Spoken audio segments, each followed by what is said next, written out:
Good evening, everyone. Before we begin, I would like to acknowledge the continuing connection of Aboriginal people to country, culture and community, including traditional custodians of this land, the Wadandi and Kaniang people of the Noongar Nation. We pay respects to elders past and present. I'll declare the meeting open at 5 p.m. And just a reminder that the meeting is being live streamed and recorded in accordance with Council Policy EMCP2. Members of the public are reminded that no other visual or audio recording of this meeting by any other means is allowed without the permission of the chairperson. While every endeavour has been made to only record those who are actively participating in the meeting, loud comments or noises can be picked up. Attending this evening, we have Councillor John Bailey, Councillor Alexis Davey, Councillor Tyler Hall, Councillor Anita Lindeman, myself, Councillor McCarthy, Councillor Grant Patrick, and Councillor Alex Purick. Staff present this evening is our CEO, Nick O'Connor, Director of Operations, Ross Marshall, Acting Director of Finance and Corporate, Lauren Clifford, Manager Development Services, Michelle Dennis, Principal Planner, Cecilia Muller, and Administrative Officer, Corporate Services, Samantha Farquhar. I welcome everyone here in the public gallery and those participating via live stream. Councillors, in order to preserve the sound quality of the live stream, would you like to move to suspend Clause 8.2, members to rise, of Meeting Procedures Local Law 2017? Councillor Davey, seconded Councillor Lindeman. All in favour? Carried. At item 2.1, we have one apology from Councillor McNabb. Moving through to item 3, announcements from the presiding member. We have 4 tonight. First of all, we have determined the date for the extraordinary election, and after 28 years of postal voting, an extraordinary election has provided a unique opportunity for council, shire and community to connect through an in-person election, which will be scheduled to take place on Saturday the 28th of March 2026. This approach, coming so soon after the October 2025 election, will allow us to compare costs, participation rates and the overall experience for voters. It is also an opportunity for our community to come together on the day of the election and share in the process and provide valuable feedback on what works best for them. And a couple of events coming up. We have a theatrical presentation, Taking Liberty. Circuit West and Theatre 180, in association with the WA Museum, presents shows on the go tour of Taking Liberty by Ingle Knight, taking place at the Donnybrook Soldiers Memorial Hall from 6 till 8 p.m. on Tuesday the 16th of December 2025. Tickets are $20 per person and are available online via Humantrix. And then International Day with Disability. Council endorsed the Shire's Disability Access and Inclusion Plan in April 2024, expressing our commitment to community members who live with disability. The Donnybrook Community Resource Centre hosts an event each year in recognition of the International Day of People with Disability. And this year's event will be held at Ayers Garden in Donnybrook on Monday the 1st of December 2025. There will be a sausage sizzle and activities including face painting, a petting zoo and information stalls, all of which contribute towards a fun and engaging opportunity to expand your awareness and support community members who do live with disability. And finally, this weekend, a disaster preparedness fair. Bushfire danger isn't hypothetical in our area. In the last year alone, we have had bushfire alerts issued for Argyle, Beelarup, Brookhampton and more. Disasters can escalate very quickly and very easily. Everyone who lives in our shire needs to know what to do before it happens, whether you're raising a family, running a business or caring for animals. A disaster preparedness fair is being held at the Donnybrook Community Library this weekend from 10 a.m. to 2 p.m, Saturday, the 29th of November 2025, with the goal of helping families and residents prepare before disaster strikes. It features expert-led sessions about firebreak responsibilities, building a family bushfire plan with personalised advice, and power line safety.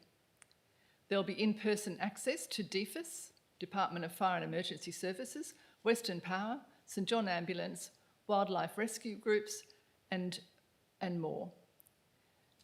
There are kids' activities, and there will be emergency services demonstrations and fire trucks. There'll be virtual reality bushfire simulations for children over 8 and above, adults, and also a free sausage sizzle. Oh, there's a few to get through. Okay, moving on to item 4, declarations of interest. Councillors are reminded that Division 6, Subdivision 1 of the Local Government Act 1995 states that care should be taken by all councillors, committee members and staff to ensure that a financial or impartiality interest is declared and that they refrain from voting on any matter which is considered to come within the ambit of the Act.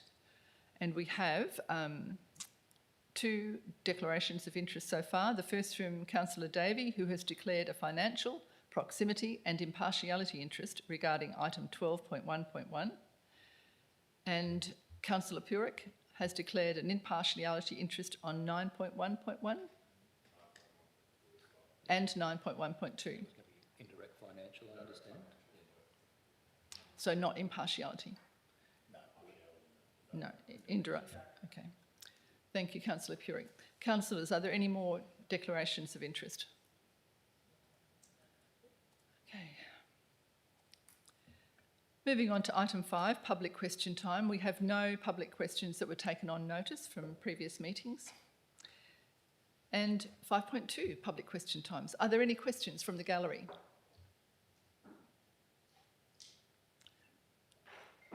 Moving into item 6, presentations. And moving into deputations. Now this evening we have 3 deputations, and I will take them in the following order. The first, Mr Paul Fry, to present on item 9.1.1. The second, Mr Fred Carboni, presenting on item 9.1.1. And the third, Mr Mick Stroud, who will present on item 9.1.2. When you pop up to the podium, if you'd like to say your name and your address, please. Thank you, Chair. Yes, my name's Paul Fry, address 498 Upper Capel Road, Upper Capel. I'm the farm manager of Crendon Irrigation, which is the farm that Lot 77 and this gravel proposal is on. Just wanted to speak very briefly about the motivation for the project as a farm manager, cover some of the land use questions that were raised at the briefing meeting last week, and some of the issues raised in the public submissions. But I'll be very quick on that and then answer some questions that councillors might have. So the motivation for the project is that Lot 77, where this proposal is, has some unproductive areas of ironstone rock. At the moment, I can't plant improved pastures. I can't get accurate spraying and spreading due to the inability to drive a tractor at consistent speed and line over those paddocks. So the objective for me is to get that rock crushed into gravel, exported, and have the remaining area levelled, prepared, ripped, topsoil put back so that I can plant improved pastures and crops on those areas. Particularly, there's some areas that are under centre pivot irrigation, which cost money to install and to run, and it's currently underutilised and could be much more productive than it is. So there were some questions at the briefing meeting about the current land use. So currently those areas are unimproved pastures and they do contain weeds and rocky outcrops which harbour rabbits. So that's what's there at the moment. I'd like to get rid of that so that I can improve management of those areas. There was also some issues raised about the, some questions about the amenity value. My objective is to long-term improve the amenity of the area by planting improved crops and pastures, getting rid of the weeds. Once that's all done, I can then plant trees along the roads and fence lines and improve the look of the place. So from my point of view, and I've had discussions with my neighbours about this sort of 3 to 5 year project. I'm sure there's going to be a bit of activity going on there, but long term, it'll lead to an improved amenity. Because in my view, it's nicer looking out over nice clean crops and pastures than weeds and rocks. There were also some issues, a lot of the public issues raised on traffic and the suitability of the road. I just thought it was worth noting that the Shire's been operating a gravel pit out Upper Capel Road for a while, and I guess the suitability of the road for that transport has been okay. And by being a lot closer to town, it's obviously a lot less time on the road, a lot less distance on the road, and a lot less cost and potentially saving for the ratepayer if Donnybrook sources gravel from that pit. Any questions? Oh, sorry, Chair. I'll hand back to you. Thank you, Paul. Do councillors have any questions? Councillor Davey, I've got 2 questions, if that's okay. you can do 2 in a row. So one of the neighbours, Jonathan Ward, had a deputation at the previous agenda briefing session and mentioned that there'd been a lack of consultation regarding potential mitigation measures. Are you open to further discussion, and have you had further discussion with Mr Ward? Yeah, I had a few discussions with Joff. We looked at doing this project about 10 years ago, before I put sheds and yards on the site, and it was kicked up a bit of a stink then, and so this time I thought, well, there's limited value in going through the same issues again, but I have talked to him about, there's dust mitigation in place as part of the project proposal. There's, I guess it depends what the desired mitigation is. If there's X volume of material to go out, it has to go on a truck. It's hard to sort of mitigate that as such. But I think we've addressed it by siting the gravel processing on the top of the ridge, behind trees, out of sight, and having the vast majority of activity up there. I think that mitigates a lot of the negative impacts for neighbours and people around, because it's sort of out of sight.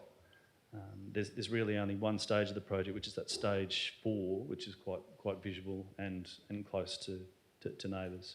And in that area, the plan is to rip that rock up, transport it up to the top of the hill, and have it crushed and processed up there.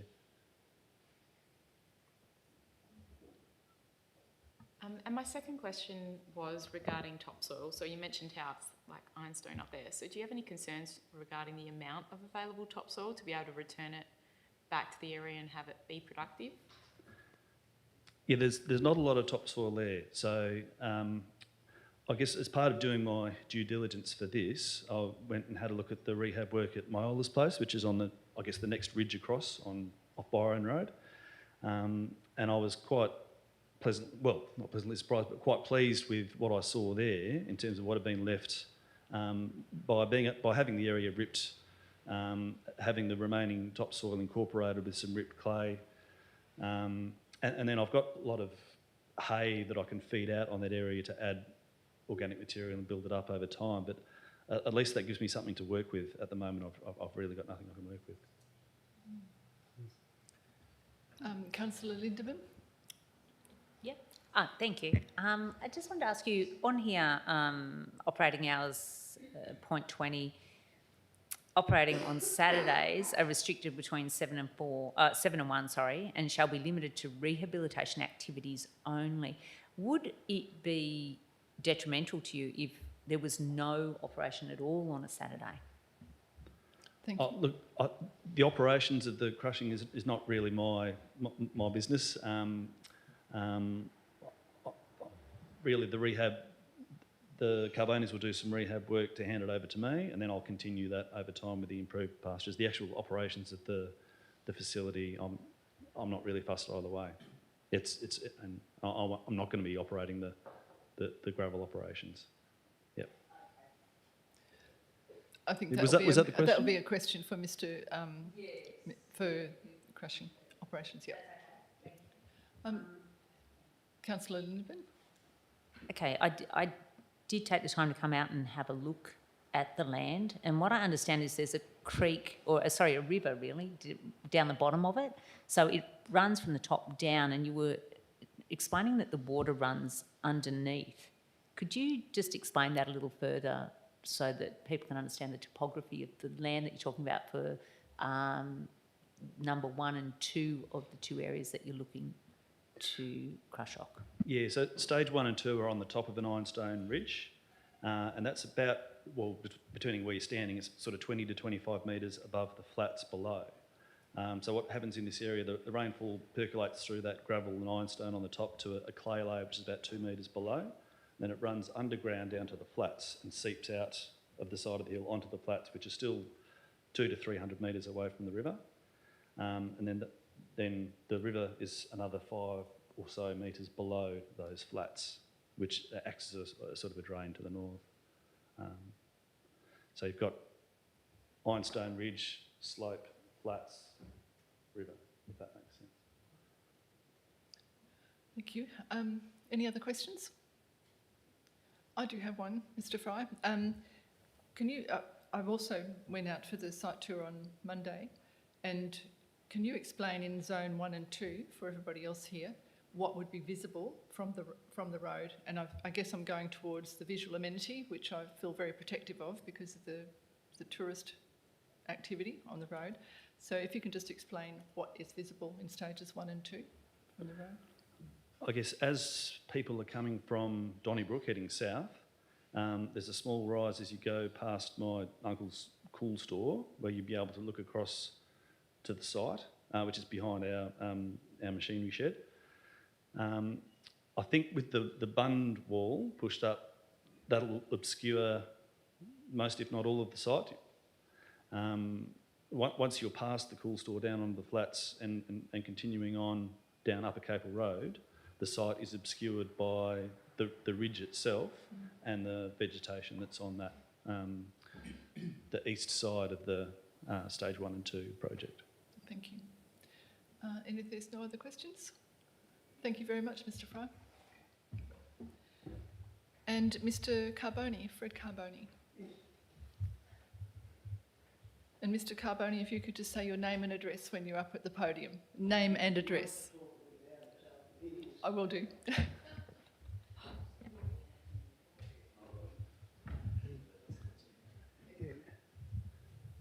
Yeah, anyway, I'm the manager of Carboni's and the president and fellow councillors. I'm just here to answer some questions and on our proposal, and you know, it's all in here, but I'll just answer some questions if you want to ask them. Or... Councillor Lindman? Sure, Nice now I loud have an voice. opportunity, thank you, to ask you the same question, that if you were not to operate on a Saturday, would that be detrimental to the operations if you were just doing it Monday to Friday, not public holidays, not Sunday and not Saturday? Yeah, well, we don't usually operate Saturdays anyway, so it wouldn't affect us at all. You know, usually there's just, maybe there's a load or two need to go out, but there'd be no machinery operating, you know, and that sort of stuff. But that's about all. But if it was taken off, it wouldn't worry us, the Saturday. Councillor Davey? So I asked some questions about noise last week and wanted to know how long the construction period would last for. The Shire staff did respond to me, but I wanted to hear from you. The initial stripping and stockpiling to make those embankments, how long will that take, roughly? Well, it'd probably take a week, maybe, to actually put the bund up, you know. Probably take about a week, maybe a week and a half. And the actual crushing side of it, it'd probably take a month to crush the, you know, maybe a month and a half to crush it. You know, we usually do that in about that time, you know. So, yeah. But there's, yeah, all right, yep. Do you have another question, Councillor Davey? The crusher itself, Mr Fry insinuated that that was staying in one spot. Where are you proposing to put the crusher, and are you proposing on moving it during stages 1 and 2? No, it's on the southern side, isn't it, Paul? On the southern side, and it's right at the back. Back.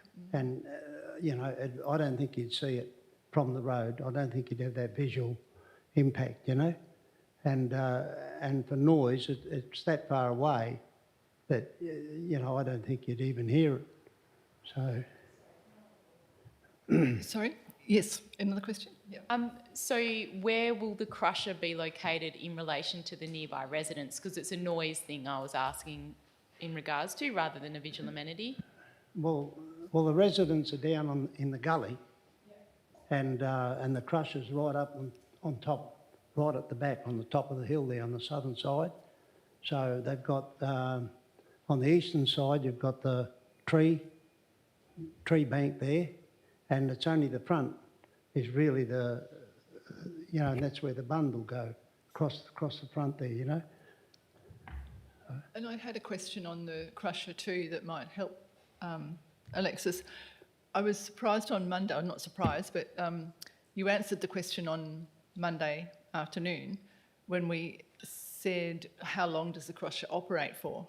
Yeah. And you, would you like to answer that question for everybody? Yeah, well, here tonight? I said to Mrs Parkway there, it'd probably be about a month and a half.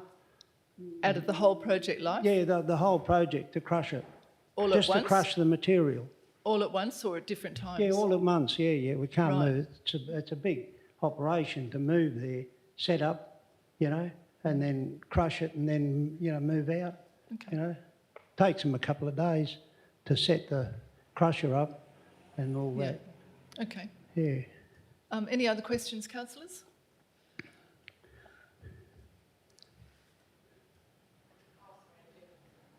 Yes, Councillor Davey? Since the report by the Shire staff was originally written, there's been a new condition added, which is that the maximum depth of the gravel extraction would be 1.5 metres. Is that correct? Yeah. Talking to you, I think. Sorry, I was just wondering whether that was practical from your point of view. Yeah, well, gravel is usually about that depth. It's about 1 metre, 1.5 metres deep. And then you hit the clay and you leave the clay there because that's what they need for the rehab, for the moisture when the rain, and they've got that, that moisture, they haven't got the rock.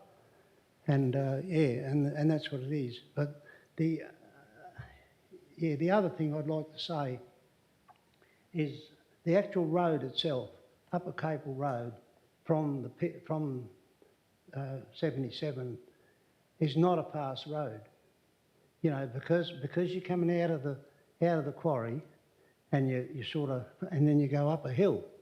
So it's virtually from when you come out of the quarry, because I've done it 3 or 4 times in a truck, and it's about 40 k's, and then the maximum you get is to about 60. So 60 k's is probably the maximum speed that'll be on that road for the trucks. I can't see, because once you get up the hill, then you're going down the hill. It's a pretty steep hill. So, you're going down there at about 20 kilometres an hour, 30 the most.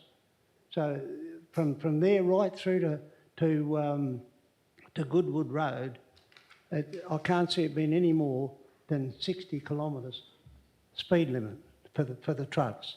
So it's not a trucks are not going to be doing 80, 90 or 100 kilometres an hour on that road. Okay. Any other questions, councillors? Thank you, Mr Carboni. Yeah. Thank you. Thank you, Mr President.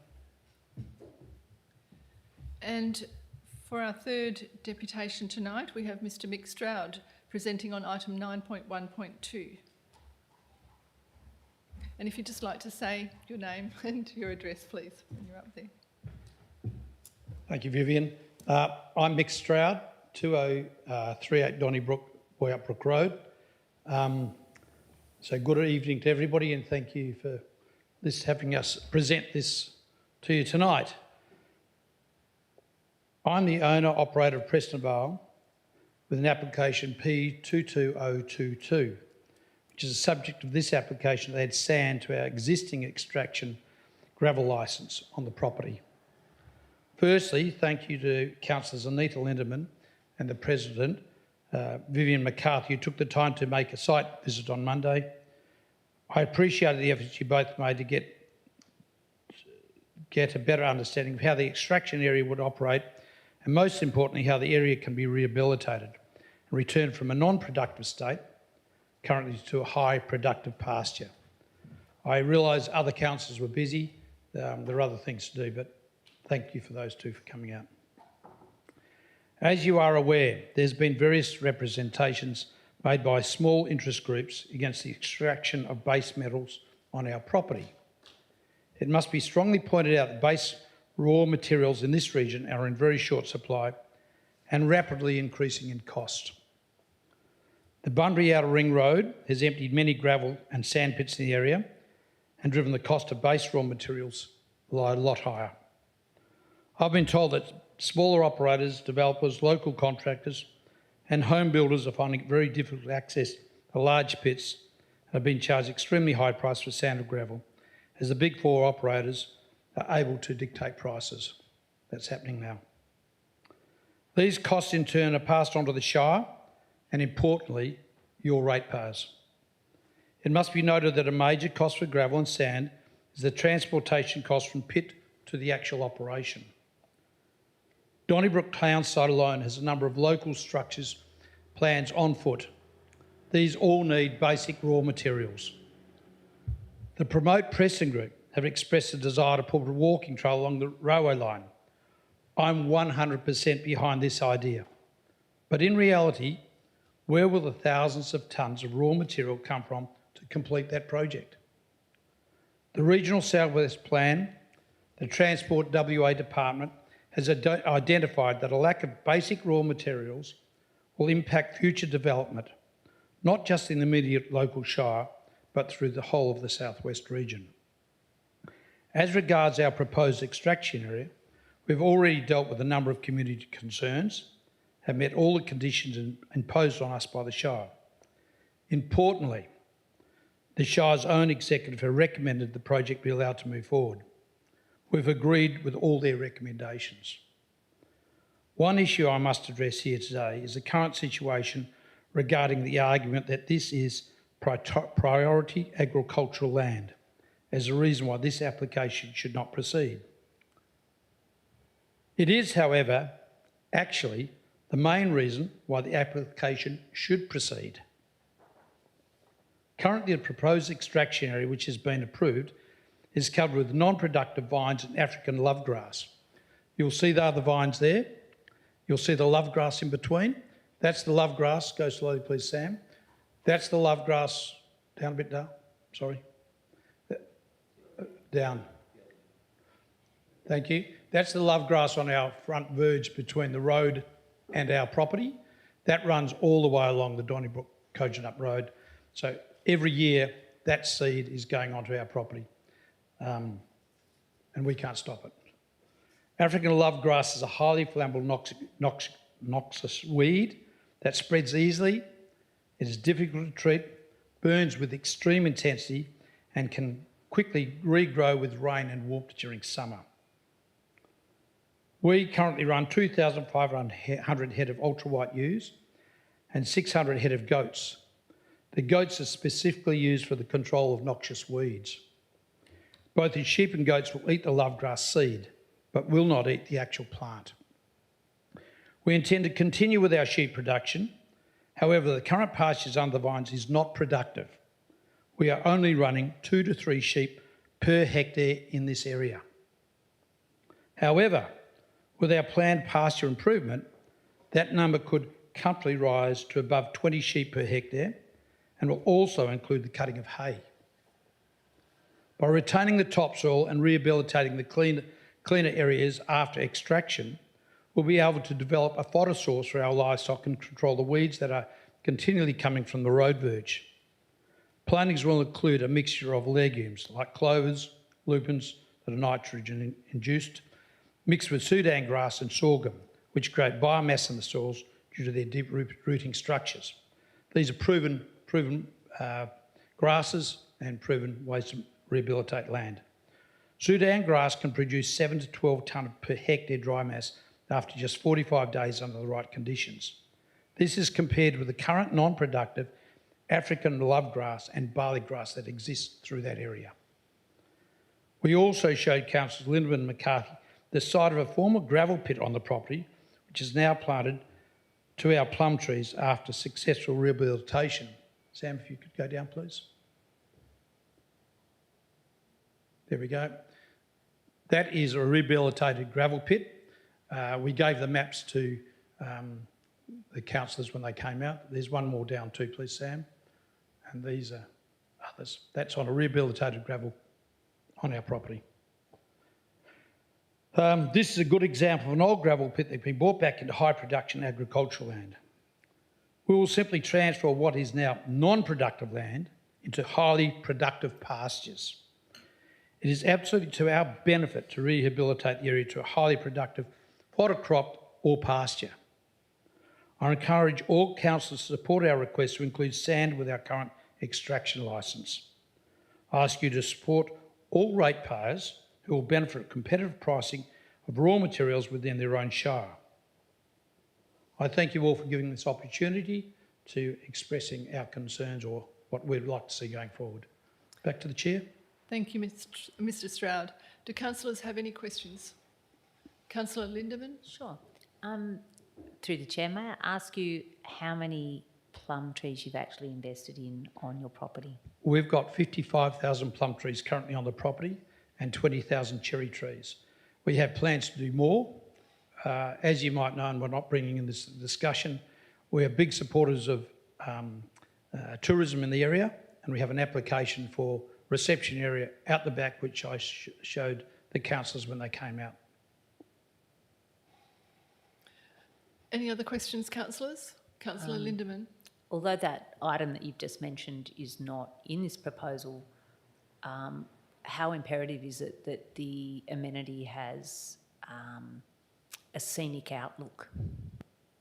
Sorry, What, sorry?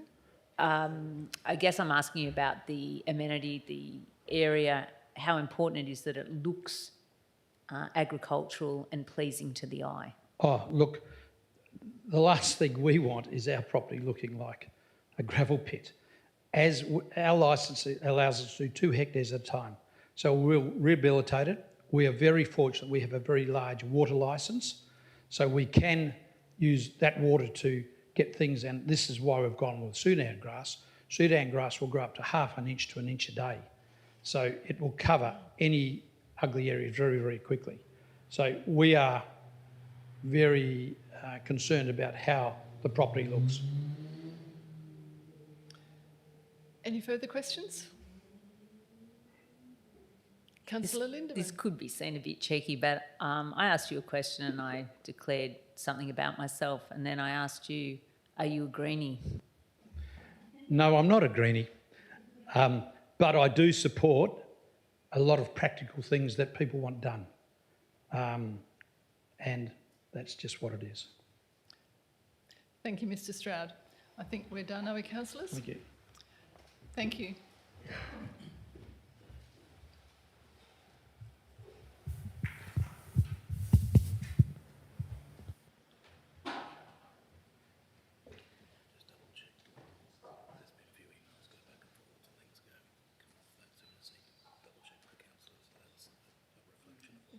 So have we got something to put up? Councillors, there's been a few emails coming and going regarding what's on block and what isn't. So we'll just run through them.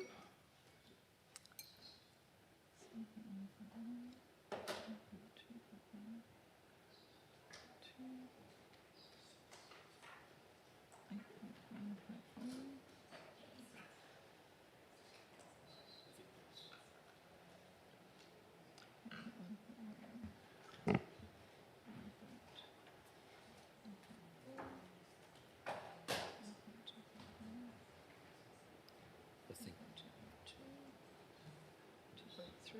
no, 2.3 is pulled.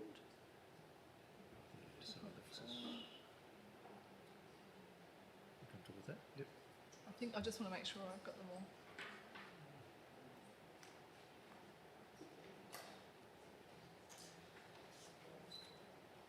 It's not pulling.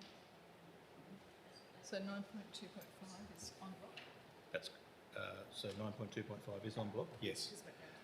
Yeah, so 9.2.5 is proposed to go back on block because the original reason for it coming off on block was that Councillor McNabb had declared a indirect or a direct financial interest, and given the fact that she's not here tonight, that's not a relevant point anymore.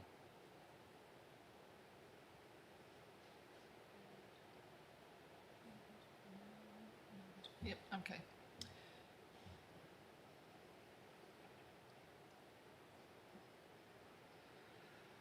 Okay.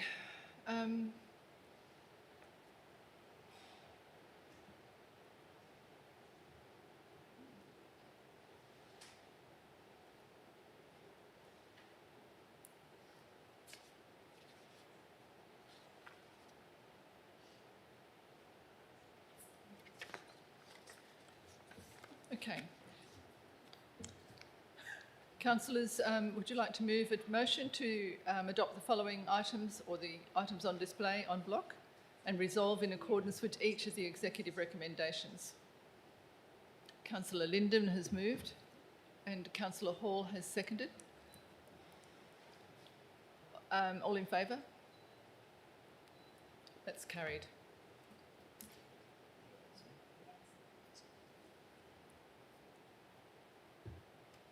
That then takes us through to reports of officers, Director of Operations, item 9.1.1, application 25015, extractive industry, gravel on lot 77, Upper Capel Road, Upper Capel. And Councillor Purick is leaving the room.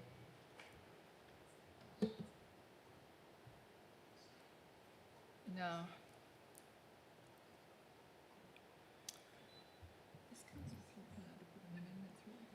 No. No, but the way we'll deal with the $10,000 is that I just highlighted that it was a officer recommendation.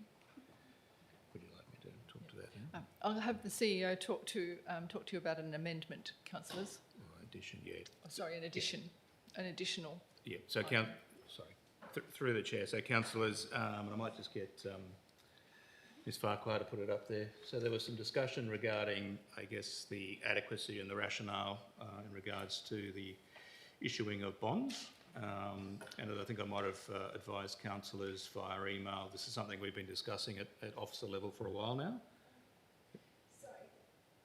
This came Councillor from Davey? This came from Councillor Purich, and he. Yep, so no, so the top one is gone. We're not recommending that goes up. What we're actually recommending is there's an addition to the officer recommendation that will be seen at point C. So we've got A and B that deals directly with the DA that's before council, but limb C talks about that council requests the CEO to engage a suitably qualified planning consultant to prepare a policy for the consideration of bond amounts for the rehabilitation of extractive industries within the Shire of Donnybrook Valley-up, and approved unbudgeted expenditure of $10,000 to be funded from the 2024-2025 surplus. Now, probably just going back to my comments before, councillors, this is something we have been discussing probably at council level in the previous term of council around the adequacy and the rationale behind that standard $20,000 bond. It's something that officers would like to undertake an in-depth review, and hence that's why we're recommending that we request that additional $10,000 unbudgeted expenditure. There is quite a healthy surplus that's obviously yet to be fully approved and endorsed by the auditors, but there is funding that will be available to fund that work to be done. So I'd like some policy work to be done for us not to just do a desktop exercise, given the fact that it is quite a vexed issue. And I guess providing or requiring a bond is, I guess, an exercise in risk management. So we want to make sure that whatever we put forward to you as part of that policy position is very well researched and benchmarks against contemporary practice. And CEO, is that being added to this So it would be added to the officer's recommendation, so. Right. And does that mean we need an absolute majority? Yeah, on so you the can, whole there's a couple of ways you could deal with it. Shire President, you could look at declaring that it is a complex recommendation. You could deal with the first two limbs, A and B, with simple majority, and given the fact that the proposed item C does have budget implication, it would require an absolute majority. So one would be able to be approved and one could... That's right. If council doesn't approve the unbudgeted expenditure, it's just a recommendation from officers, given the fact that it has been a topic of conversation both of this term of council and officers and the previous term of council. So just before we go into this item, councillors, do you have any questions just on what's happening there? Councillor Patrick. Thank you. I appreciate where this is going. However, from my perspective, this is a policy decision that we're looking at putting in place in relation to these applications in general. So would this or should this not be a separate item that is raised as a separate motion for council to recommend the CEO do this as a separate motion and not pin it specifically to this item is what I would have thought. So that's certainly one option if council would like it as a separate report and a separate matter, given the fact that it does go across. I guess the way that we looked at dealing with it and the reason why we did make it as a limb C, and the suggestion is to deal with them in seriatim or the A and B together, because that's just to do with this development application. But I guess it's a motion arising that came out through the discussion and the questions on this item. So there is a bit of a nexus between what we're recommending and the matter before council, but I fully acknowledge, and that's actually the conversation we had at officer level, should this be a separate report? But given the timing... It actually was considered in this report because there'd been questions from myself about whether the 20,000 should be additional, and also Councillor Purick questioned on an engineering angle, a rationale. Yep. So it was thought to bring it into here to take that out of the mix in the decision of the 9.1.1. Councillor Patrick. Thank you. And look, I understand the rationale and the thought behind it. I guess my question, trying to word it as a question, is this is going to take some time. You know, we have to get somebody in, a consultant or whoever in to plan this particular policy, whereas we're looking at potentially trying to pass a resolution in relation to this specific application, and part of this application has around what does the bond look like. So how do we potentially pass the motion as it currently stands, which should incorporate some component around the bond, but that's not going to be finalised because we're going to be waiting for a consultant's report? Yeah, can I respond to that? Yes, Yeah, CEO. and apologies if I didn't explain myself. There's a proposed condition and a recommendation that I think it's condition 23 that's been amended and discusses the proposed bond. So the policy that's proposed to be developed or reviewed is not going to impact on your decision tonight. It's a matter that has arisen as part of your consideration of this and indeed the next item. We're going to... But if councillors wanted a separate report, Okay. that's yep. Councillor Lindemann? Could I further ask a question to that then, and how would that decision affect the next item on the agenda? It doesn't, because all we'd be requesting, if indeed council does pass by absolute majority the item C, is that you're just asking me to go away, engage a consultant, and to do that work. So for a future application. So I would say that in order to the time frame in which to get that policy developed, we're talking about 4 to 6 months. So it doesn't actually impact on the two matters before council, and probably going back to Councillor McCarthy's observation or feedback, the reason why we put it on there, it's come back as part of the discussions both at the agenda briefing session, or the questions from councillors, as well as emails back and forwards between councillors and staff. So we just used it as an opportunity to add it and address it. Yep. Councillor Davey. Could we please suspend standing orders so we can sort out whether we want this one in? Now, at training, I've learnt to ask you which standing order would you like to suspend? What is it, 12? To speak to us, which is... in debate. Yeah. Say that again? I can look it up for you if you want. We're free speaking anyway now. We're asking questions. So. Yeah, but I don't want to ask a question, I want to make a statement. Well, we can wait to debate if you like. But, sorry, I wanted to suspend standing orders to see whether it was worth putting it into debate. All right, would you like to move to suspend Yes, standing please. orders? And I think you're looking to suspend the councillors speak more than once. Is that correct? I'll allow councillors to speak twice. Would you like to move that now, Councillor Davey? Sorry, there's nothing like on the table yet, so I just wanted, Would I you didn't like to want- move to suspend standing orders? but not to speak twice. I think just Just ask questions. I think Or just speak. I just want to suspend standing orders to speak freely on the topic rather than speak specifically twice. Would councillors like to move to suspend standing orders? Yes. Who would second it? Councillor Lindemann, seconded Councillor Hall. All in favour? Cool. Yeah. Thank you.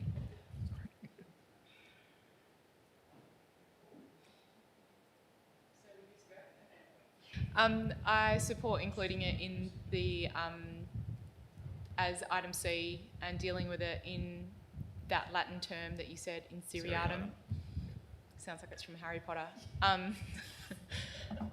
And therefore it will not have influence over the development application, it will just be dealt with next. And absolute majority might be tricky given there's now 6 of us.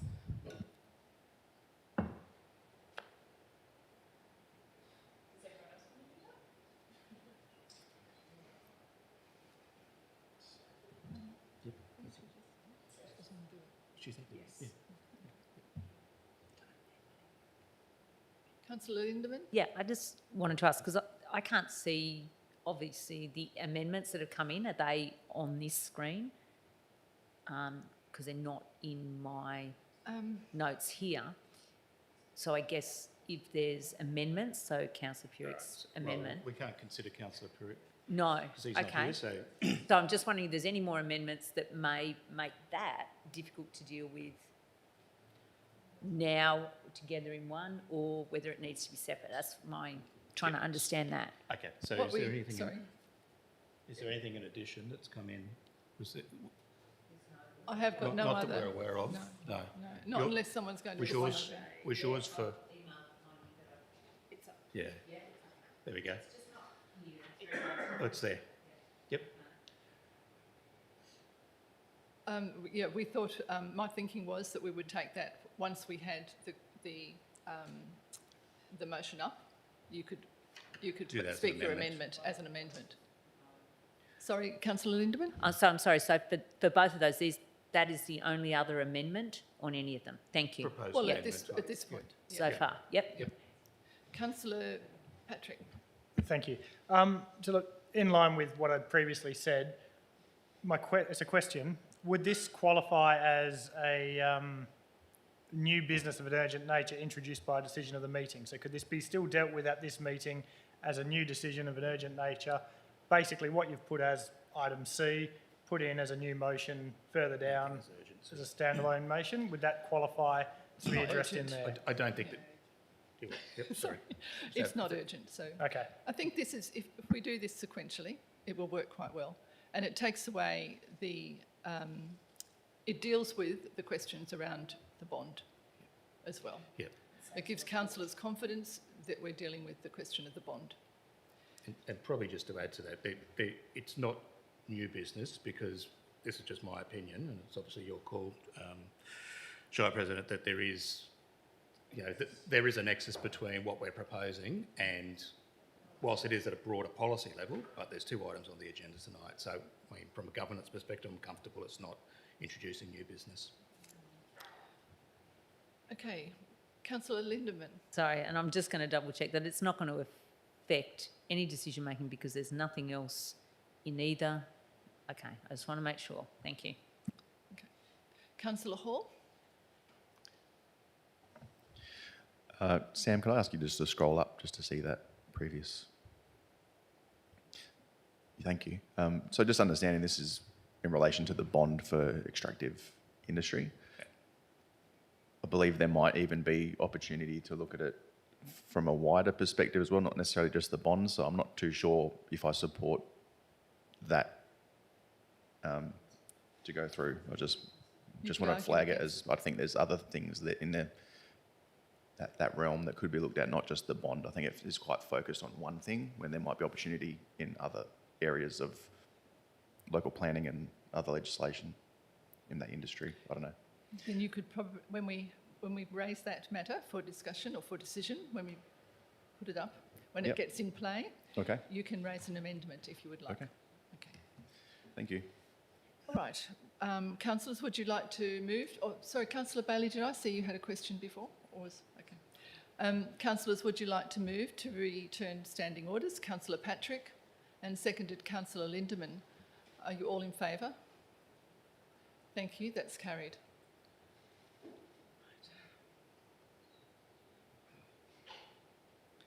Right, at item 9.1.1, we'll do this in two tranches, leaving off the recommendation that we're just looking at regarding bond, just to be clear.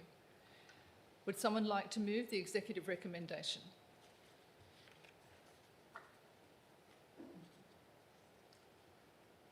Councillor Patrick and seconded Councillor Lindemann.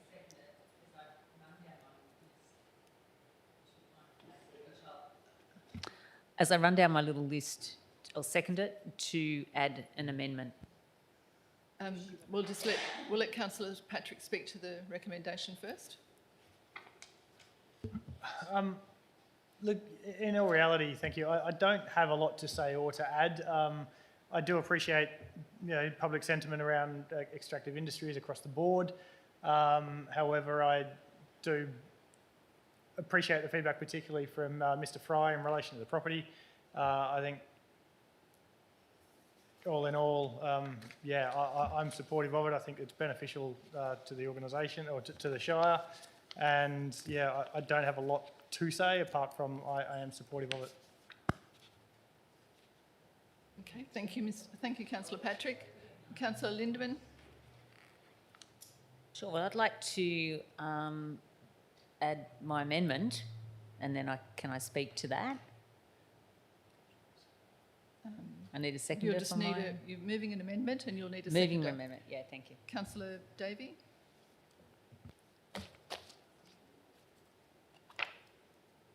Councillor Lindemann, would you like to speak to your motion? Yep, sure, with the amendment in it, yep. Have we got the amendment up? Yep. Just grab that. Yep. Can you just confirm that that's Yeah, the- thank the you. wording? Yep. Yeah, I think so. Yep. Monday to Friday, no operations Wednesday, Sunday. Yeah. Okay. Yep. Thank you. Okay. Just speaking to it, I feel the same way. This is really difficult decisions to make all the time, particularly when you think, I don't want to dig up any ground. I want the place to look nice. I want food. I want environment. I want to balance all of that out. So it's really difficult to go in, particularly when I feel I may have a bias to preservation. But anyway, so I go out and I look around, and this is a working farm. So the removal of rocks is a benefit to the landowners in establishing cropping and improved pastures. The site has an opportunity to be improved for agricultural purposes whilst allowing an alternative income stream to support this. Noting the rates notice that was attached for this property, they are facing ever-increasing overheads. To ensure food production in the area, we as the Shire and a community will need to consider farmers' new lateral thinking proposals to ensure farming is viable and balanced. This with preserving our environment and supplying the required resources needed to support housing and infrastructure. Viewing the land and walking along it, the sloping topography and low-lying river, there does appear to be a risk of erosion in moving this gravel when disturbing the land.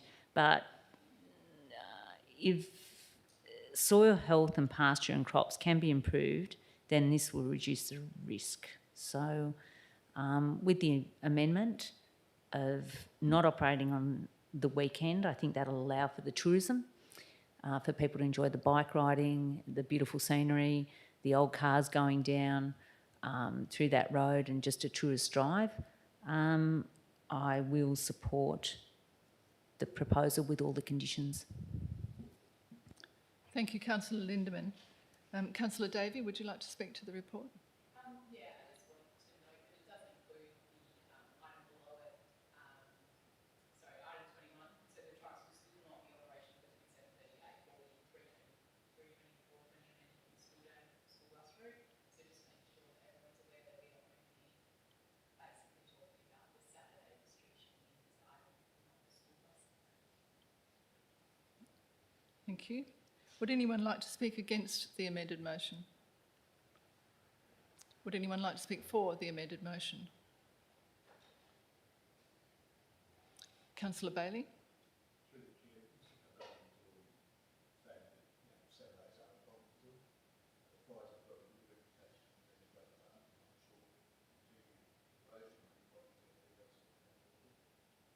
Thank you, Councillor Bailey. Would anyone else like to speak to the motion, the amended motion? Well, councillors, we'll put that to vote. Those in favour? And unanimous. Okay. That becomes the motion. So we'll go back to that becomes the substantive motion. Would anyone like to speak for or against the substantive motion? Councillor Davey? Yeah, so first up, I appreciate the officer's response to my many, many previous questions. I'm speaking for the motion. I acknowledge that the maximum depth of extraction has now been included as condition 28 in line with discussions held last week at the agenda briefing. And note the additional information and images provided by the farm manager demonstrating the current difficulties with farming in rocky terrain. I appreciate the willingness of Mr. Caponi to not operate on Saturdays and the fact that these first two stages are the least likely to impact nearby sensitive receptors. I also would like to just mention that there was some correspondence saying that despite us limiting truck movements and school bus times for other applicants, that the Shire trucks may be parting during this time. So just wanting an informal undertaking that this will be looked at. Obviously not proposing that as an amendment or anything.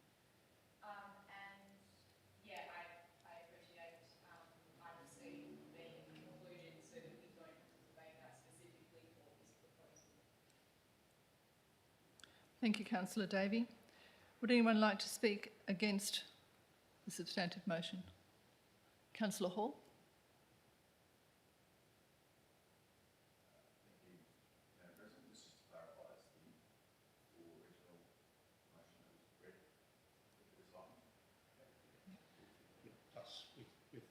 With the council. Sorry, yeah.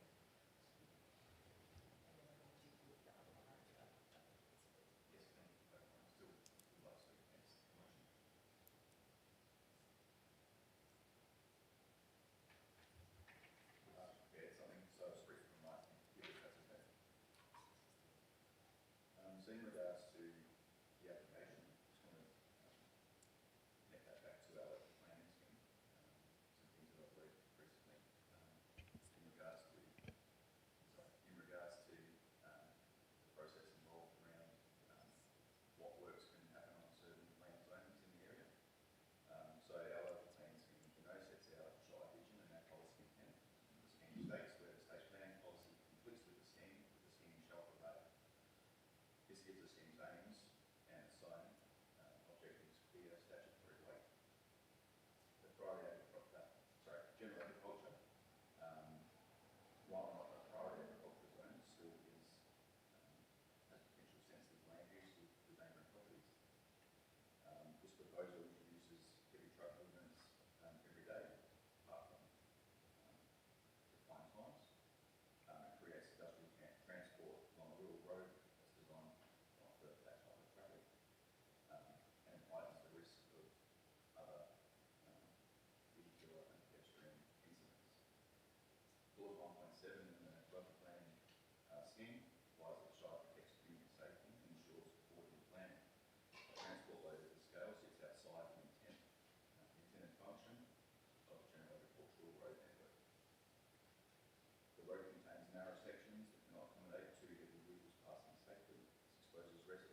1.7.7 requires taxes to be reduced. Clause 1.7.15 requires development to maintain transport safety and efficiency. This route is used by bicycles, horse riders, and slow-moving farm machinery. These users rely on adequate width and safe passing conditions, frequent or hourly gravel trucks increase the likelihood of that conflict, as I stated. Clause 1.7.10 requires protection of community amenity and rural lifestyle. The EPA guide states that the third hierarchy for managing industrial emissions is avoidance of impacts and minimalisation of impacts. Routing 22-tonne gravel vehicles through residential streets after it leaves the road through vulnerable residential areas and through that traffic corridor cannot meet the first step of this hierarchy. The proposal does not avoid the impacts. It relocates them off residents, road users, and Shire's infrastructure, road infrastructure. The proposal also will bring about industrial vehicle movements through residential streets, further exposing residents to noise, dust, vibrations, and other things they don't currently experience. Clause 1.7.2 requires protection of residential amenity. Clause 1.7.20 requires the Shire to avoid land use conflicts. These impacts cannot be reconciled with either requirement. Clause 3.5 sets the purpose of the general agricultural zone, promotes broad agriculture, low impact tourism, and uses compatible and rural character. Extractive industry with a high intensity use of trucks includes for that purpose.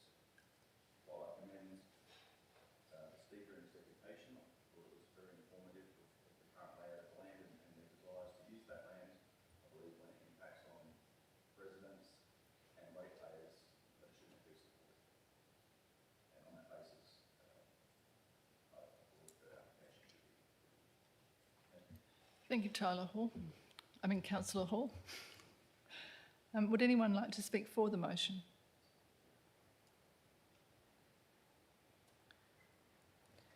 I will speak for the motion. I'm very grateful to the Planning Officer, Cecilia Mueller, and Mr Fry and Mr Carboni for setting aside a time on Monday afternoon for a site visit. My initial concerns were around visual amenity and also dust noise and the rehabilitation of the soil. From a visual amenity perspective, I'm satisfied that the bund that's well back on the hill will be acceptable to the importance of that tourist route. It's a popular route and I was keen to see that continue. I also believe that my initial concern was around the DWER report for noise, and I was concerned that the sensitive receptors were within 1,000 metres, but I'm also satisfied that stages 1 and 2 with the subsequent noise plan are looked after. And then finally, dust management. Understanding now that the crushing machine is only operating for that finite time, and hopefully that can be negotiated with the nearby residents when that's going to happen. I'm quite satisfied that I can support this recommendation. Would anyone else like to speak to the recommendation? Okay, councillors, we'll put that to vote. Sorry, right of reply. The training didn't work. Okay, thank you, Councillor Patrick. We'll put that to vote. Councillors, all in favour? Councillors Bailey, Davey, Lindeman, Patrick, and President McCarthy. And all those against? Councillor Hall. Thank you, councillors.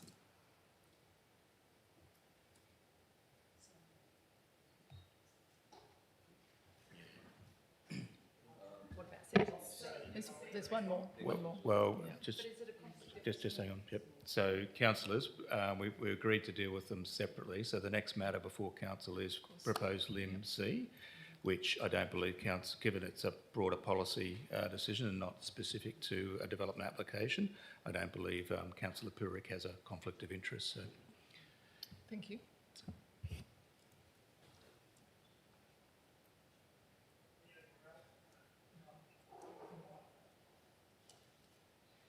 He's been pacing up and down for the last 20 minutes. And then he gets... Single out the back. Michelle's doing it. You might be at that. We'll just wait, councillors.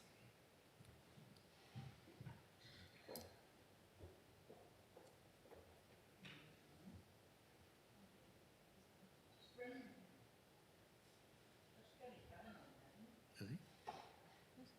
Oh, there he is. It's like a... Right. Councillor Purick, we're just looking at item C of the 9.1.1. Okay. Did you want to have time to read that? Mhm. Right, councillors, would someone like to move item C of 9.1.1? Councillor Patrick, would someone like to second that? Councillor Bailey. Councillor Bailey? Councillor Patrick, would you like to speak to the motion? Thank you. Look, this particular item, under the motion, I think it's an important thing to look at. It's been discussed multiple times before in previous applications around what is the bond, what's the bond actually for, how much should the bond be, and it'd be good to put it to rest. So I do appreciate that there is some potential expenditure involved in doing this, but it's a small amount of money in the scheme of things for what it could potentially save in the future if there was a need to call on the utilisation of this bond. So as such, I think it's an important policy to have and recommend that we support it. Thanks. Thank you, Councillor Patrick. Councillor Bailey, would you like to speak to the motion? Through the chair, I think this is a great idea because we're looking at bonds that'll maybe come in action in 5 years' time, and the value of the dollar is dropping all the time, so I urge to support this. Would anyone like to speak against the motion? Would anyone like to speak for the motion?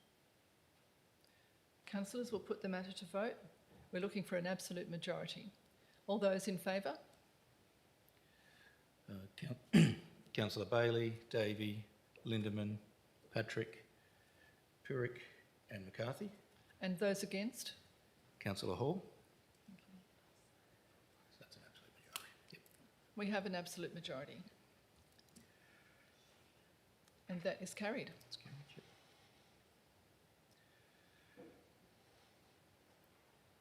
Now, Councillor Purick, you can go back and pace. It's like an English comedy, in and out. It's really bad when it's winter. It's like the sin bit, yeah. Do you mind if I make a comment on this next one, 9.2? Okay. Right, moving on now to item 9.1.2, development application 25035, extractive industry for sand at lot 10 Donnybrook Boyup Road in Yabberup. CEO, did you want to make a comment? Just very briefly through you, Chair, and apologies, councillors, I got my conditions and my reports mixed up when I made a comment for 9.1.1. I just draw your attention to proposed condition 23, which has been amended by staff based on some feedback at the agenda briefing session, as well as some questions back and forwards via email. It is somewhat of a moot point because I understand the applicant has actually paid the bond and it's been receipted this afternoon, but it's still that condition is still legally competent and still can be moved and passed. So apologies. Okay. Yep. Thank you. Okay, councillors, would you like to move the recommendation, the executive recommendation?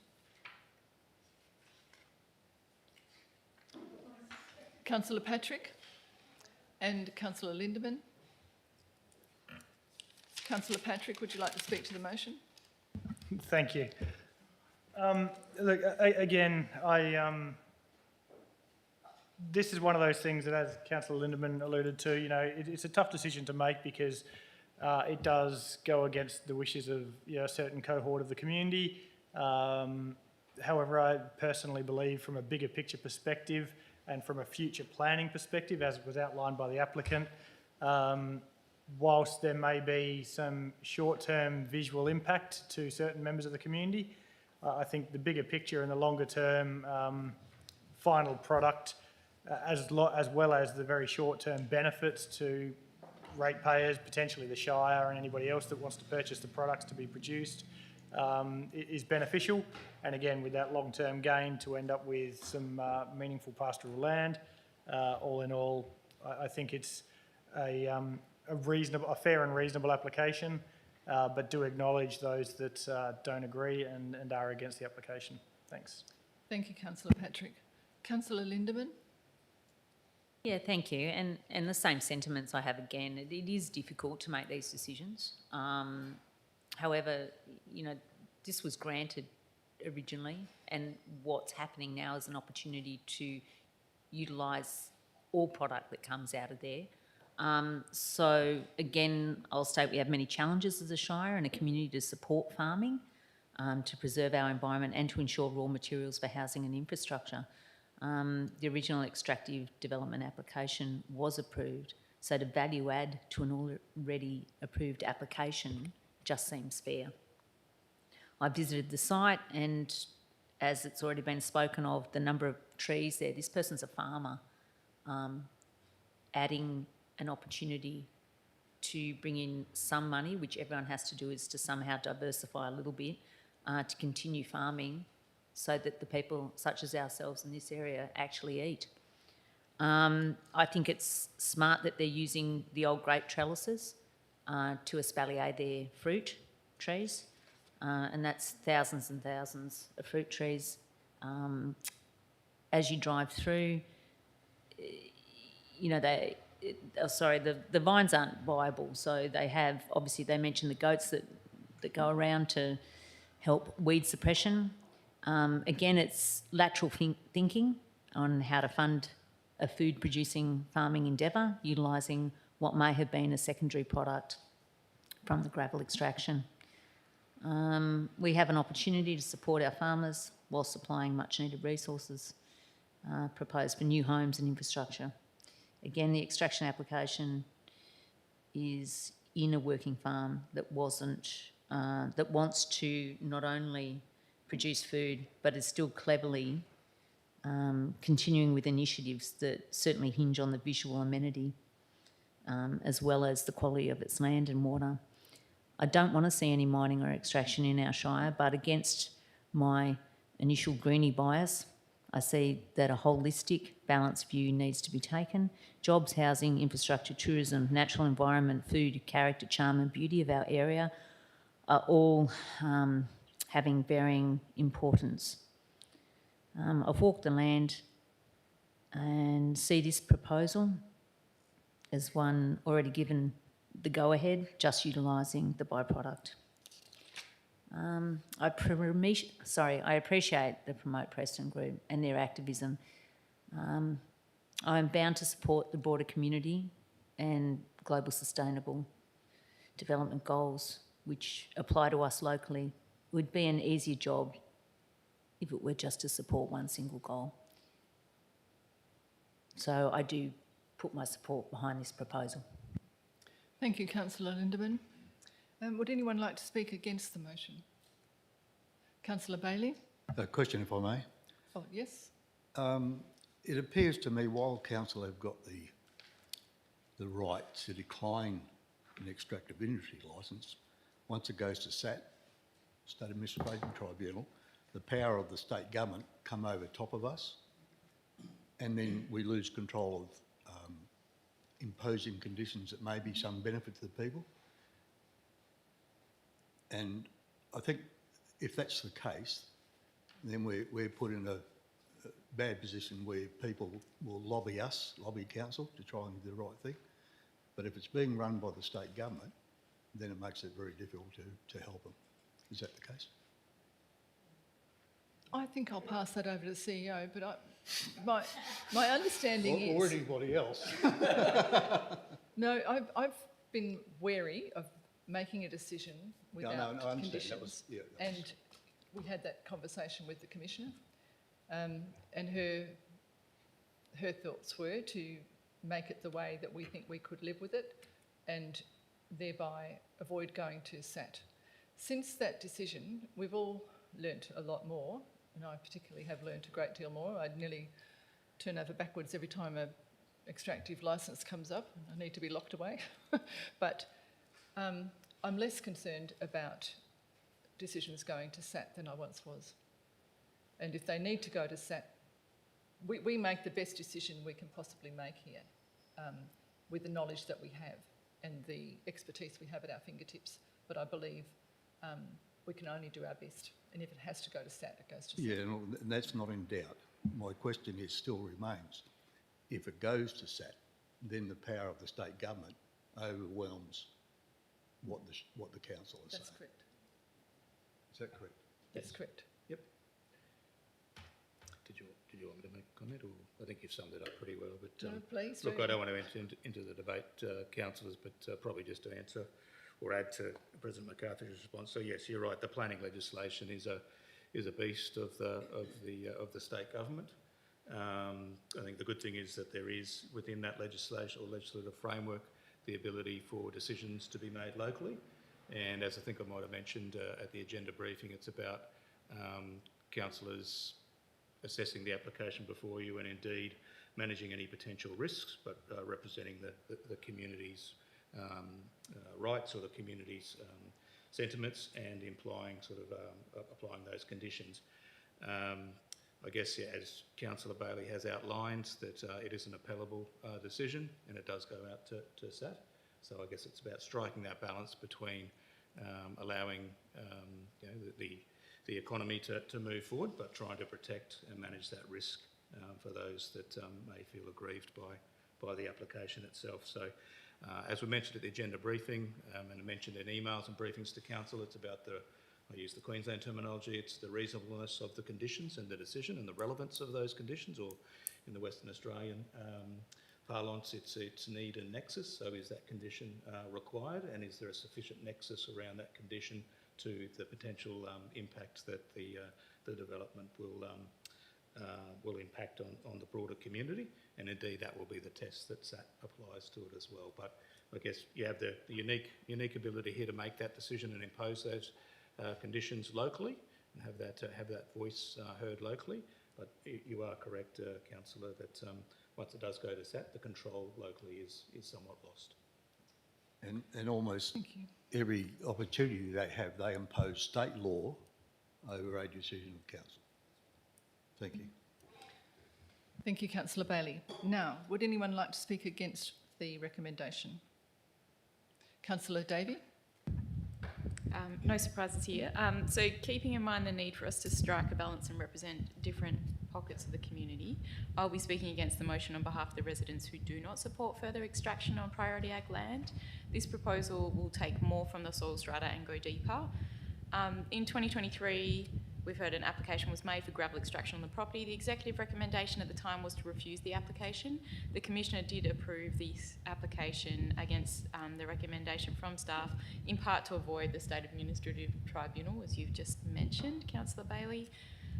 In 2024, another application was made to extract gravel on the adjacent lot. The executive recommendation this time was to approve the application, but Council instead refused this application on the basis of preserving priority agricultural land. So now in 2025, we're being asked to approve a separate application for sand extraction within the gravel extraction footprint, so to take more and go deeper. An extractive industry licence is yet to be granted for the existing footprint, as one condition regarding public liability insurance is yet to be met. So we are both being advised to consider each application on its own merits and to assume that the earlier application, which the licence has not been granted for yet, will proceed in the same footprint as the proposed sand extraction. So the assumption that the first proposal will proceed is being used to justify this application not needing its own bond, for example. So these 2 points appear to be at odds, at least for me. So we need to consider it on its own, but also assume it's not. So although it does seem logical to obtain as many non-renewable resources within a disturbed area as we can to avoid more disturbed area, I cannot support this proposal on the basis that DPIRD advised against extraction activities on priority ag land. So by removing more of the soil is at odds with this advice and the conservation of priority agricultural land in the Preston Valley. The rehab objectives for the site and the tourism objectives for the site, the visual amenity, the planting of Sudan grass, the grazing of more sheep, as described by the proponent, are not hindered in any way by leaving more of the sandy soil behind. Similarly, I would not have supported the original DA on this basis. Thank you, Councillor Davey. Would anyone else like to speak to the motion? Councillor Hall, if you like. Thank you, Shy President. And once again, hopefully not going to sound like a broken record. Just got a few points to raise back just in regards to this application. Again, linking back to our local planning scheme, which sets our Shire's view and the vision and its policy intent. The scheme states that where there's a state planning policy conflict within the scheme will prevail. It gives the scheme's aims and zone objectives clear statutory weight. The primary agricultural zone has a defined purpose in clause 3.61. It protects high value agricultural land, maintains land term agricultural productivity and safeguards the rural character. Clause 3.6.2 sets the objectives that reinforces that intent. These include protection of agricultural uses, minimisation of off-site impacts and prevention of land use conflict. Similarly to the points raised by Councillor Davey, I believe the previous application should be treated as an anomaly, not as a precedent. It came about at a time when no council existed, and it serves as a lesson for all the councillors here today and in the future, the important role we play in protecting our ratepayers from land conflicts and protecting priority agricultural land specifically. That is our identity in this Shire, I believe. We are a rural community and should protect it. Back on the scheme, this further strengthens the position because the aims of the scheme require the Shire to protect the rural amenity, maintain agricultural land for future generations and support sustainable land use, prevention of land use conflict and conserve environmental values and ensure orderly and proper planning. Extractive industry within the priority agricultural footprint encourages land conflicts. And just as a side to that note, I believe if one is approved, it risks precedent. Before you know it, in 20 years' time, we may have 20 extractive industries along that route because one has been approved at the start. So I believe it's on our duty to keep that in mind and vote against this application. Thank you. Thank you, Councillor Hall. I haven't spoken to the application or to the recommendation yet. My firm commitment is to, wherever we can, to preserve priority agricultural land. But we are in a position with this application that we have already, whether it's an anomaly or not, we do have an extraction approval already underway. I've been to the site. I have seen and heard the passionate commitment the landowners have to their land, and I've seen the trees that are growing in a previous gravel extraction site, which gives me confidence that the full intention and the end state vision for this land, albeit temporarily disturbed, is heartfelt and good, and it will be returned to productive agricultural land.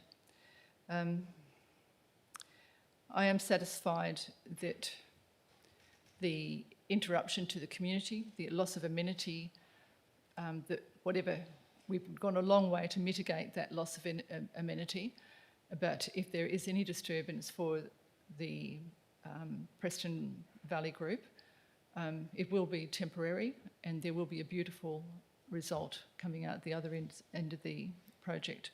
So I do support it, and I do hope that the commercial or the economic benefit that comes from this will benefit all of our community, and that's where we're making our decisions. We're making them for the benefit of the full community. So I do speak for the motion and urge councillors to progress this one. Would anyone else like to? I think we've all spoken now. 1, 2, 3, 4, 5, 6, 7. So councillors, right of reply. Okay. Councillors, we'll put that to vote. All those in favour? Councillor Lindeman, Councillor Patrick, Councillor McCarthy, And all those against? Councillor Bailey, Councillor Davey, Councillor Hall. Tied vote. It's a casting vote. Councillors, this is a tied vote and it's my job to cast my vote. And I'll vote for the recommendation. I'm sorry, councillors, I don't like doing that one, but that is my role and it's the job I'm asked to do. That makes a vote 4-3 and the motion is carried. All right, we can get Councillor Purick. Councillor Purick. Oh, Michelle, sorry, that's where Michelle's gone. Sorry.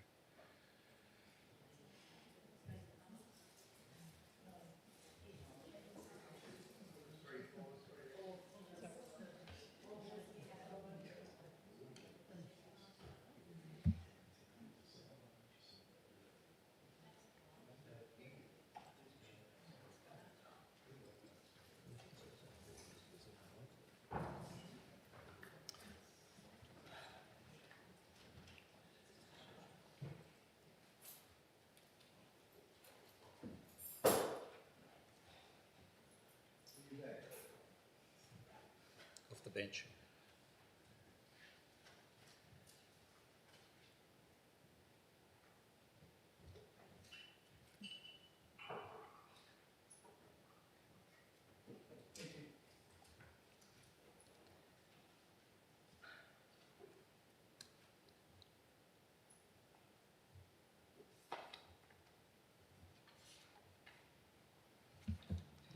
Councillors, moving on to item 9.1.3, development application P25052, Forward Works, lot 502 or 30, Allnut Street, Donnybrook, including major works lease consent. Would councillors like to move the executive recommendation? Councillor Davey, and seconded, Councillor Purick. Councillor Davey, would you like to speak to the recommendation? Yeah, I just put a lolly in my mouth. Sorry about that. About timing. So I am really sad to see the loss of mature trees on this site, but really happy to see that infill development is possible when you've got that connection to sewage infrastructure there. So we'd love more of that. With the inclusion of a memory unit in the expanded facility, we've just heard, councillors have just heard part of this meeting how important it is to our community to be having more beds available for aged care, and having a dedicated memory unit, I believe, will be so valuable to so many people in this community. One thing that I was concerned about, I know this is the remit of DBCA, they're granting a clearing approval, but could we please make sure that the trees are inspected for nests or drays prior to removal, given that we know that priority species do use those types of trees? Thank you. Thank you, Councillor Davey. Councillor Purick. No, nothing further to add. Would anyone like to speak against the motion? Anyone else like to speak for the motion? All right, councillors, we'll put that to vote. All in favour? That's carried unanimously.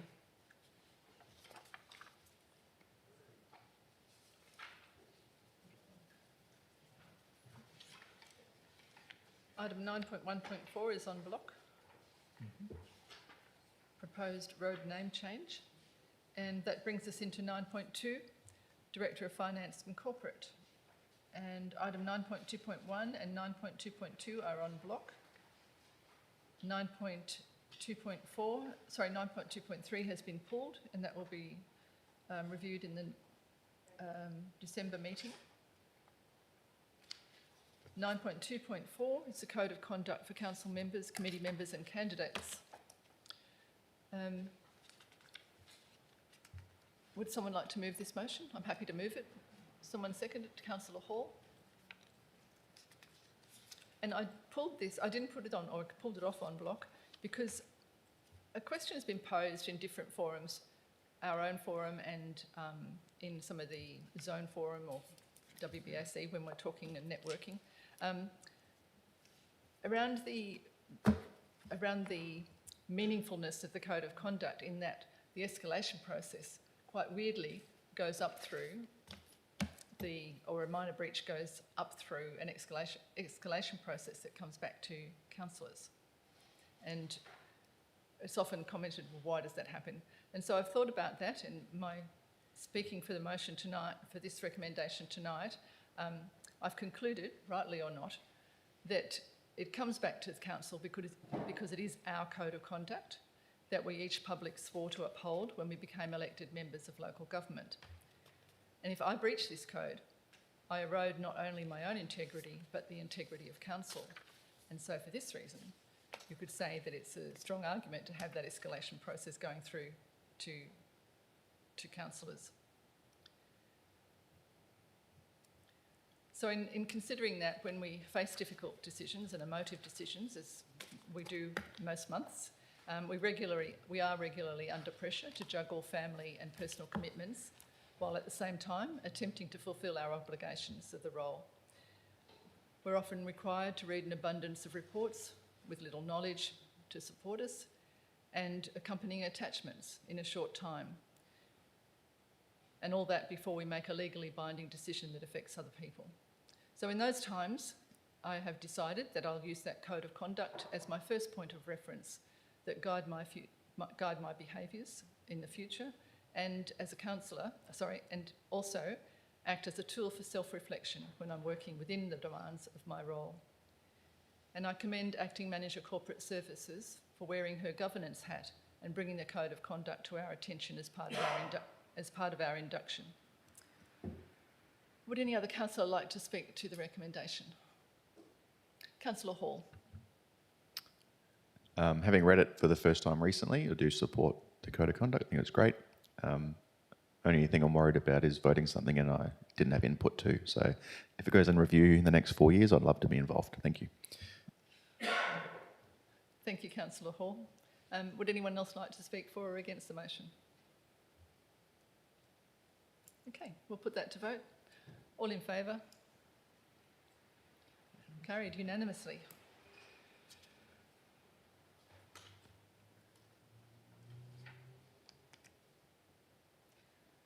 Item 5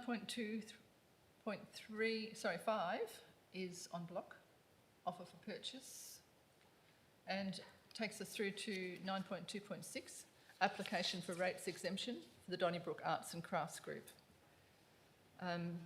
We do have an amendment for this. I'm not sure how. A proposed different motion from the recommendation. Yep.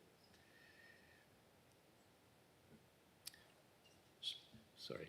Provide your guidance, CEO. Sorry, there's an officer recommendation, and obviously prior to the meeting, which I think Councillor Hall has provided a copy to all councillors, he's suggesting a different motion or an additional limb to that. So yeah, so it's It's not amendment. negating it though. No. Okay, all right. It's just a Okay. motion. So yeah. Yes. Was the bank item voted on block? Okay, Yes. because it wasn't previously. Yeah, I did explain that at the beginning. Sorry, I missed that. No, that's all right. I'll just reiterate. So yeah, the reason why it was proposed to be on block was because Councillor McNab had foreshadowed a financial conflict of interest, and the fact she's not here tonight, that negates that. Okay, so are you saying this is an alternate motion? So yes, So I believe I have a motion. Yep. Yes. So Councillor Hall may wish to move. If we put it up on the screen. Yep. And if he gets a second. Yes, please. Thank you, Shire President. All right. So with the added two, you'd like to move that motion? Yes, thank you. Thank you. Would someone like to second that? Councillor Davey? And Councillor Hall, would you like to speak? Thank you, Shire President. So this is just an addition to point one. Having discussions with a few people from within the Arts and Crafts Group, they had expressed some frustration of having access to the CEO and other executives. So I've requested we put in a option for them to be able to meet with the CEO and discuss their community objectives and their Can you repeat that, please? Sorry, what was that comment? Sorry. Just repeat your last sentence. About frustration with not being able to meet. the Oh, CEO. sorry, it was just, I'll recant that, sorry, my apologies. So It wasn't, I've met with them. So. yes, no, it wasn't, it was just speaking in general, sorry, apologies, CEO. No, it was just to formalise a meeting to discuss the benefits that they provide to the community in lieu of rates exemption. Thank you. Thank you, Councillor Hall. Councillor Davey, would you like to speak to the recommendation? So I support the amendment to the executive recommendation because I would love to know more about what they do and what they can offer to the community, and have it recorded in one of these sessions would be amazing, so more of the community can get to know what they're up to. Thank you, Councillor Davey. Councillor Lindemann, I'm sorry, would anyone like to speak for the motion? I actually just had a point of clarification, if I may. Question? So it's a question, in that Councillor Hall spoke to getting access to the CEO, but the actual amendment says request that the Chief Executive Officer invite the Donnybrook Arts and Crafts to present to Council, which would be different to a meeting. Yeah, thank you. If he could clarify, that would be awesome. Thank you, Councillor Lindemann. Are we allowed to do that? I'm not sure what was In right of reply, perhaps? Yep. Yes, thank you. Just to clarify, apologies, I was caught up in the moment of speaking to the motion. Forgive me for the words used. Yes, that was provided a few days ago. I was a bit hazy on the exact wording of that. You are correct. It is to present to council. Thank you. Cheers. Okay, that wasn't your right of reply. We'll just ignore that. Would anyone else like to speak against the motion? Would anyone like to speak for or against the motion? I'm happy to speak for that. Yes, I think that an opportunity for a not-for-profit organisation to come and present to us. There was some comments made, I think, when councillors were candidates and were looking to become councillors, that they were enthused by the Arts and Crafts Group, and now they have an opportunity to come and tell us what they do within the community, which I think they haven't had before. So, yeah, I think it's quite a good addition to the motion. Thank you, Councillor Lindemann. Would anyone else like to speak to it? I will. I'll speak for the motion.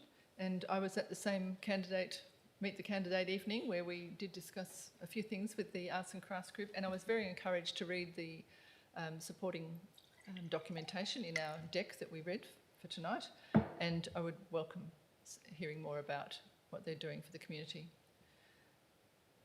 If no one else would like to speak to the motion, we'll put that to vote. Oh, sorry, right of reply. You're fine? Okay. We'll put that to vote, councillors. All those in favour? And that's carried unanimously. Moving to 9.2.7, the Donnybrook Clock Tower proposal, community consultation results. The executive recommendation is there. Would someone like to move that? Well, sorry, President McCarthy, so yes. So the executive recommendation is obviously two limbs. The first one is to note the community consultation, and then we're just putting it back to council to ask you to confirm or otherwise your support for the proposed clock tower process. So the options council has before it to move, I believe, is obviously that you note the results of that community consultation and that you confirm whether you support or do not support. So we'll be looking at getting a mover and a seconder for getting a motion for whichever way a councillor wants to move. Does that make sense? So break it up into two? No. So a councillor needs to move a motion to either support or not support.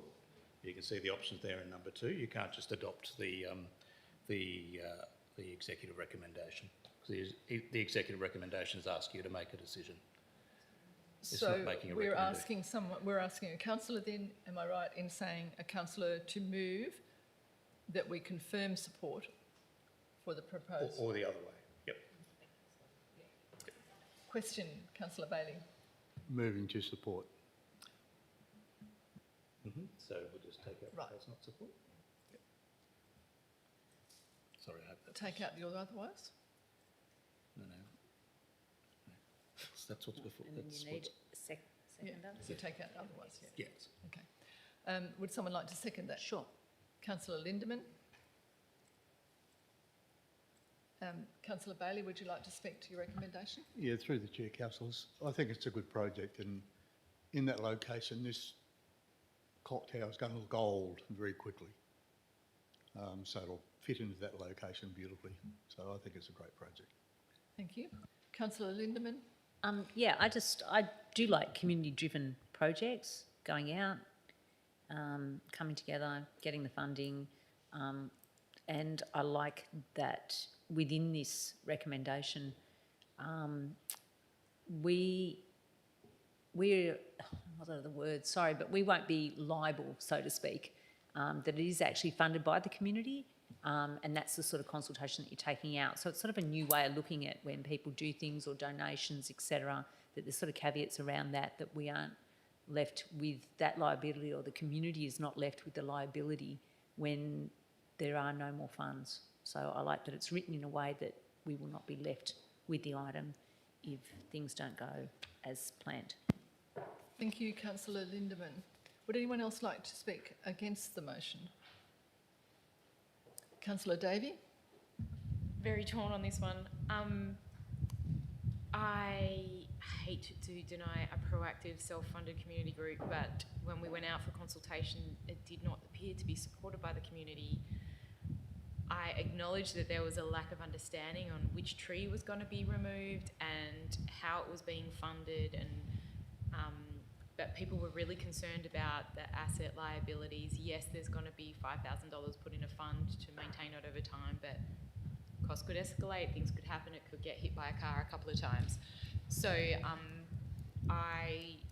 in acknowledging people's feedback about their concerns about our financial management, about their concerns about our asset liabilities,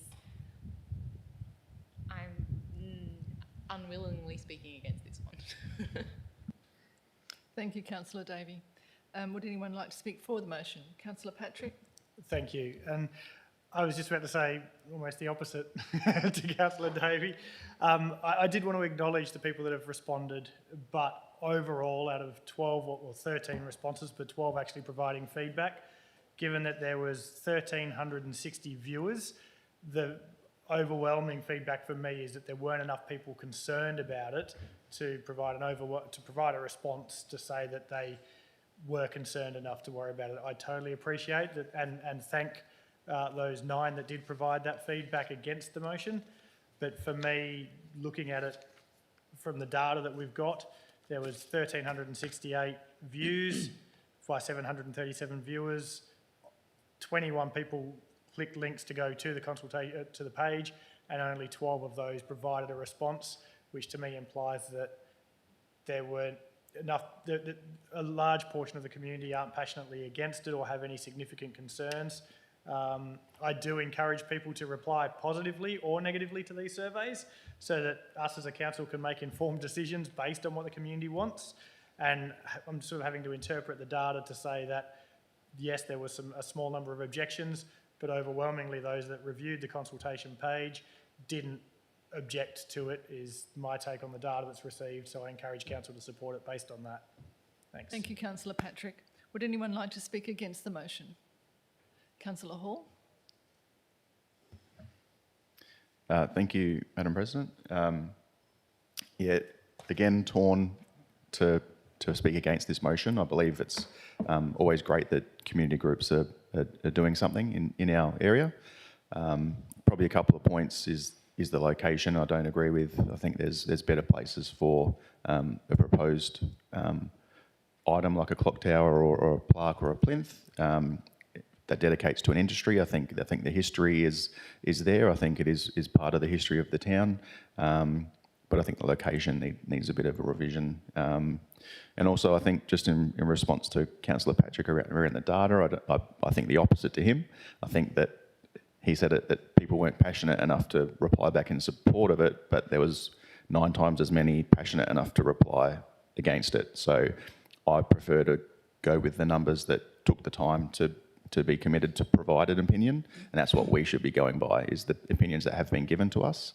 In addition to the 9 that we have read as councillors, conversations I've had around the community that have mentioned to me about the clock tower were not generally in support of it. They think the clock tower may be an old item that's not really inspiring or going to attract much tourism interest. Yeah, I think that's all I've got to say. Thank you, Councillor Hall. Would anyone else like to speak for or against? Councillor Purick. Yep, I'd just like to speak for the clock tower. I do believe it is a good location. It is central within the town. It will be used as a meeting point for many people. It is a celebration of our past using the Donnybrook stone. I was also heartened to hear that they are planning to relocate the existing oak tree and transplant that from the deposition at the agenda briefing. So, yeah, I am supportive of the project. Thank you, Councillor Purick. I also support the project. I think Donnybrook stone is amazing. All the buildings I like seem to be in Donnybrook stone. So, you know, having a monument to that or some sort of recognition of that seems appropriate. And it is a community-driven project. I too didn't like to interpret the passive acceptance or passive non-acceptance in the data. So I did do some asking around. It was often what clock tower that I got a response to, or it was, yeah, sounds like a good idea or whatever. And I think there was 2 people that said to me, who uses a clock? So I don't know. There was mixed feedback. There was mixed feedback, but over of the people I asked, seemed to be an acceptance. So I will vote for the recommendation. Councillor Lindemann? Can I ask you a question? Sorry, in my reading, I thought that I read that there was going to be something in there that said that there would be some kind of clause as we went along for the Shire to have the opportunity to make a decision on its disposal or something to that effect if, you know, it comes to end of life, that we make that decision and we're able to do that. Was that in there or was that my imagination? President, do you mind if Lauren makes a comment? Sorry. Thank you, Lauren. Through the chair. Acting Director. So we did speak about in the report that if it was to go ahead and be supported, that I think it would be under the risk area, and part of the mitigation would be that would have some sort of agreement with regards to moving forward what would be happening with the management and the funding and the donation and the money towards that. So, yeah. Thank you for clarifying. Okay, so we will put that to vote, councillors. Pardon? Oh, right of reply. John? No. Do you know, a full day's Always training. cry this A time full of night, day's this is training, fine. John. Through the chair. Councillors, I think this has got the potential, and I've spoken to Mr Duty about a QR code on that clock tower, because these buildings are all over the world, and there's a lot of history in the Donnybrook stone, and I think it's a unique history. So a good QR code there with photos and taking us all around the place, I think it's a great thing. Thank you. Thank you, Councillor Bailey. Now we'll put that to vote, councillors. You were going to say what I think you were going to say. Okay, we'll put that to vote, councillors. All those in favour? Councillor Bailey, Lindemann, Patrick, Purick and President McCarthy. And all those against? Councillors Davey and Hall. Thank you, councillors. Right, that moves us down to item 12, because the rest of there is on block. Yep, the rest of your items. Yep. And meeting closed to the public. Item 12.1, matters for which the meeting will be closed. And in item 12.1.1, there is a proposal to initiate prosecution, unauthorised buildings and works in Beelarup. Yeah, so it's just to close the meeting, so you don't have a conflict to close the meeting, but Yep. Councillors, would someone like to move to close the meeting to the public? Councillor Lindemann, and seconded by Councillor Patrick. All those in favour? Thank you. And Councillor Davey has left the room.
now.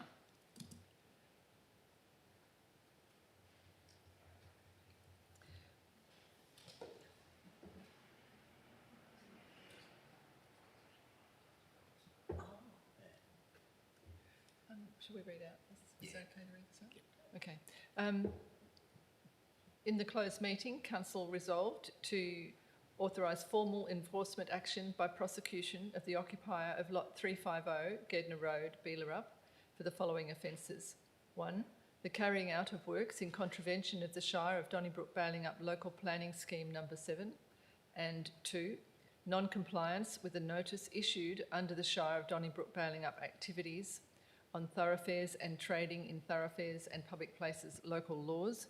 And 3, non-compliance with an order issued under the Building Act 2011.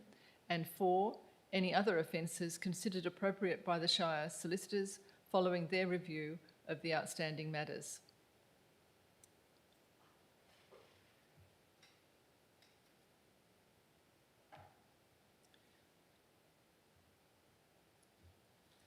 We're going back to the main agenda.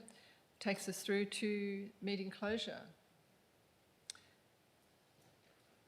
And, sorry, just finding my spot.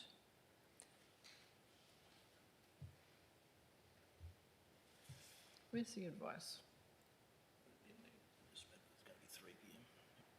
Okay. I can advise that the next agenda briefing session will be held on the 10th of December 2025.